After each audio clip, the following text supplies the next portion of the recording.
जीवन में असंभव कुछ भी नहीं है। जब जागो तब सवेरा होता है। अगर आपको यह लगता है कि मेरे जीवन में बहुत से बुरे काम किए हुए हैं और अब इन गलत कामों को सुधारने के लिए कोई भी विकल्प नहीं है, तो आपको गौतम बुद्ध के जीवन की यह कहानी एक बार अवश्य सुननी चाहिए। तो चलिए कहानी को शुरू करते हैं। एक दिन गौतम बुद्ध श्रावस्ती के एक गांव में भिक्षाटन के लिए पहुंचते हैं। जब गांव में प्रवेश करते हैं तो देखते हैं कि पूरे गांव में सन्नाटा छाया हुआ है। दूर दूर तक कोई भी व्यक्ति नजर नहीं आता।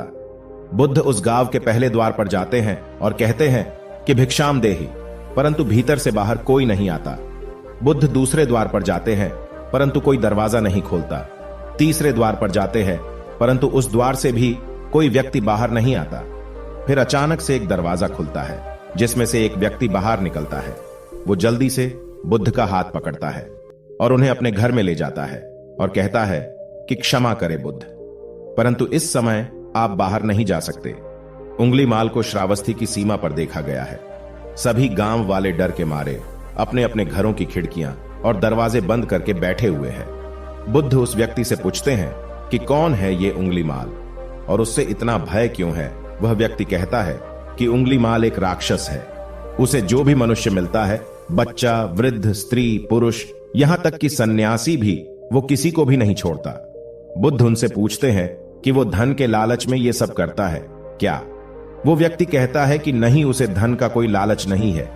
वो जब भी किसी आदमी को मारता है तो उसकी उंगली काटकर अपने गले की माला बनाता है, इसीलिए उसका नाम उंगलीमाल पड़ गया है। और यह भी सुना है कि जब उसके गले की माला में 100 उंगलियां पूरी हो जाएगी तो उसकी विनाशक शक्तियां और भी ज्यादा बढ़ जाएगी। बुद्ध कहते हैं, आभार हो आपका जो आपने मुझे उसके बारे में बताया। फिर वो व्यक्ति बुद्ध से कहता है कि कृपा कर आप बाहर न जाइए, क्योंकि वो आप पर भी वार कर सकता है। बुद्ध कहते हैं, भय से अपनी राह छोड़ दूं, ऐसा मैंने कभी नहीं किया। मुझे भिक्षा मांगता देख जन जन के हृदय में उंगलीमाल का भय कम होगा। फिर वो व्यक्ति कहता है, नहीं बुद्ध, आप मत जाइए, वो बहुत ही ज्यादा खतरनाक है। बुद्ध कहते हैं कि वो खतरनाक नहीं बल्कि वो दुखी है और मुझे उसके पास जाना होगा क्योंकि उसे मेरी आवश्यकता है। इतना कहते हुए बुद्ध उस व्यक्ति के पास से चले जाते हैं। कुछ दूर चलने के बाद बुद्ध वन में प्रवेश करते हैं। वन में चारों ओर एक सन्नाटा छाया होता है। दूर दूर तक न तो कोई मनुष्य न कोई पशु पक्षी दिख रहा होता है, परंतु गौतम बुद्ध अपने मार्ग में आगे बढ़ते रहते हैं। अचानक बुद्ध के सामने उंगलीमाल आकर खड़ा हो जाता है। उसका रूप इतना डरावना है कि कोई भी व्यक्ति उसे देखकर ही भयभीत हो जाए। उसके गले में उंगलियों की माला होती है, चेहरा और हाथ रक्त से सने होते हैं और शरीर बलशाली होता है। उसका रूप इतना भयानक होता है कि किसी भी साधारण व्यक्ति के प्राण तो उसे देखते ही निकल जाए, परंतु बुद्ध पर उंगलीमाल के डरावने रूप का कोई असर नहीं होता है।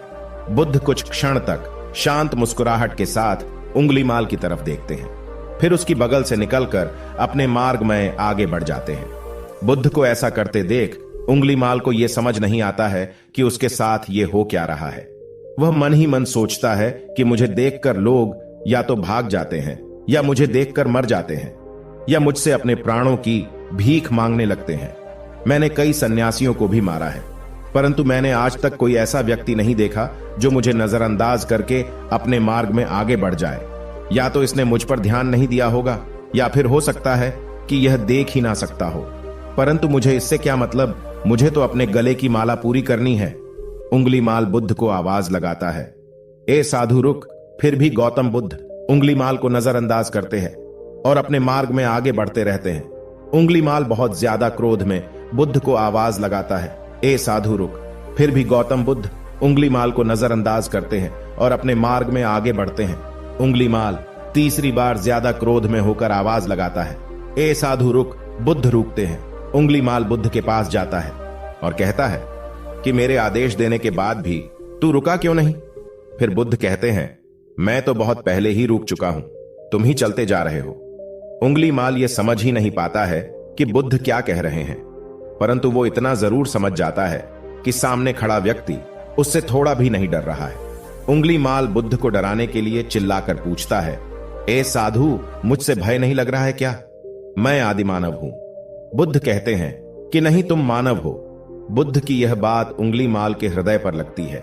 पहली बार उसे किसी ने मानव कहा था, परंतु वो इस बात को नजरअंदाज करने का प्रयास करता है और बुद्ध से पूछता है कि ए साधु, तूने ये क्यों कहा कि तू कब का रुक चुका है, जबकि तू तो चल रहा था, और तूने ये क्यों कहा कि मैं नहीं रुका। बुद्ध कहते हैं कि मैं बहुत पहले ही रुक चुका हूं, यानी मैंने ऐसे सारे बुरे कृत्य करना पहले ही छोड़ दिया है जिससे कि व्यक्ति को कष्ट पहुंचा सकते हैं। सब जीना चाहते हैं, बस तुम उन्हें करुणा से देखने का प्रयास करो।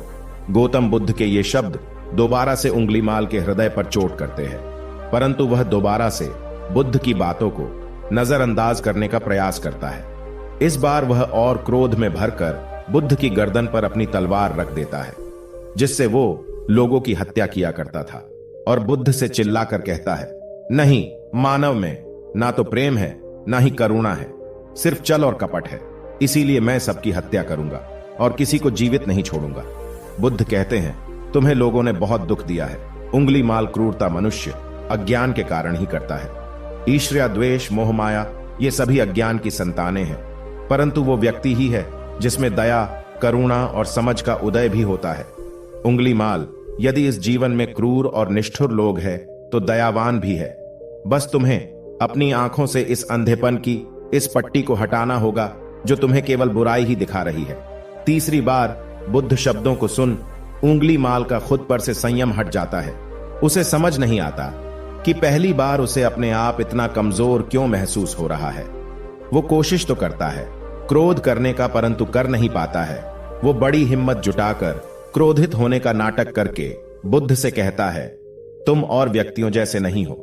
बुद्ध कहते हैं कि मैं हर व्यक्ति जैसा ही हूं, बस जागृत हूं और यह सिद्ध कर रहा हूं कि हर व्यक्ति में जागने की क्षमता है। मेरा मार्ग क्रूरता को दया में परिवर्तित करता है। उंगली माल, तुम अनजाने में घृणा के पद पर हो, बस इस क्षण रुक जाओ। तुम्हारे भीतर भी यह क्षमता है कि तुम दया और करुणा के पद पर भी चल सको। इतना सुनते ही उंगली माल के हाथ से तलवार जमीन पर गिर जाती है। उसकी आंखों से आंसू बहने लगते हैं। भला कोई कब तक बुद्ध को अनदेखा करेगा।